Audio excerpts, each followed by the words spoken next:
A heroine of the sea. Around the rocky coast of England stand many lonely lighthouses. Their lights, shining across the sea, warn sailors at night of dangerous rocks. When they see the lights, sailors take their ships far out to sea. But sometimes, fierce storms drive ships onto the rocks.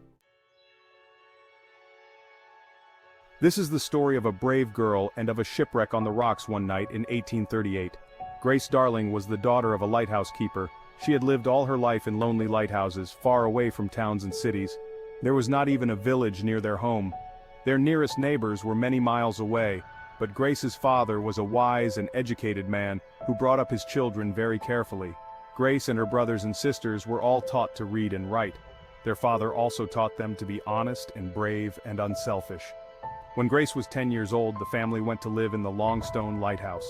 Their new home was on some wild islands near the east coast of England. The Darling children grew up here. When they were older, they left their lonely home, one by one, and found work in the cities. At last, all of them had left the lighthouse, except Grace, who stayed at home to help her mother and father. She had not grown very tall. She was only a little woman, not at all like her father, who was more than 6 feet tall.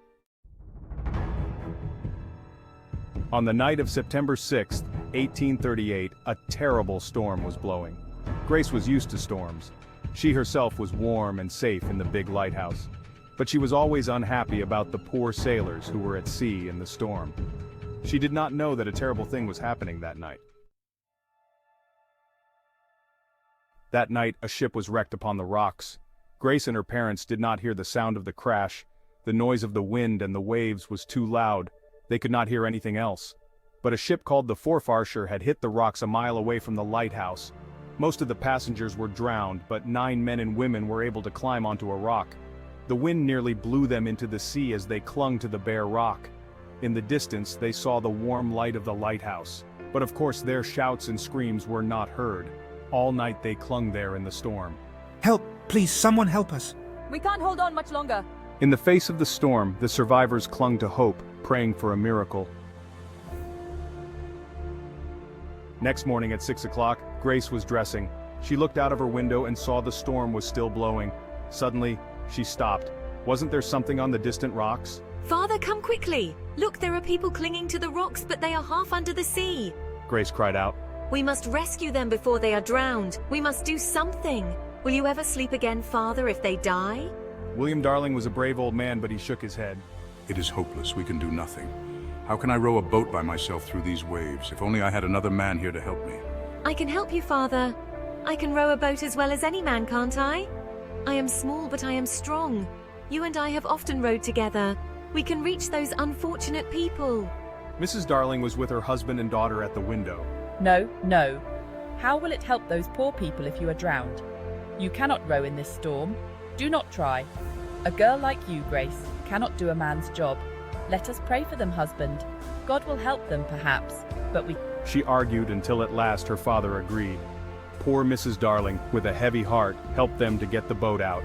She watched and prayed as they set off.